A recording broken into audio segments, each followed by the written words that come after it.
In this video, we are going to discuss on how to create a policy on the Hillstone firewall.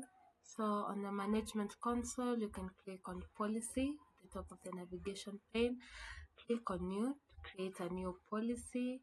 Then in the policy configuration, you can enter the name of the policy, choose the type of the addresses that you're going to enter for the source and the destination address, can be IPv4 or IPv6, specify the zones in the direction of the traffic, where the traffic is originating from to where the traffic is destined to flow to. Then under services, you can specify the service of the traffic. By default, any is selected. If you want to add more services or service groups, you just click on this plus sign where you can be able to choose specific services such as HTTP, PIM, or ICMP. Also, in the application, you can specify the application of the traffic.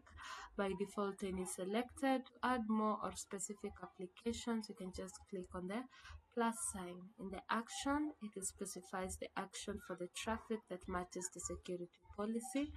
Permit allows traffic to pass through. Deny denies the traffic to pass through. Secured connection, it performs a web authentication action where once someone is trying to access the destined services will have to be redirected to an authentication page. Then we have the schedule. This specifies the schedule for the traffic. You can create a new schedule and attach it to the policy. This policy has to work in specific times or during specific days. Then we have the login. You can log policy matching status for the following situations.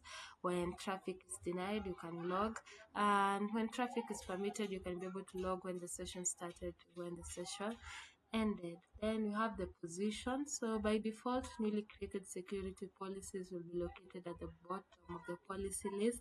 So you can adjust the position of the policy either to the top, to the bottom, or between other security policies.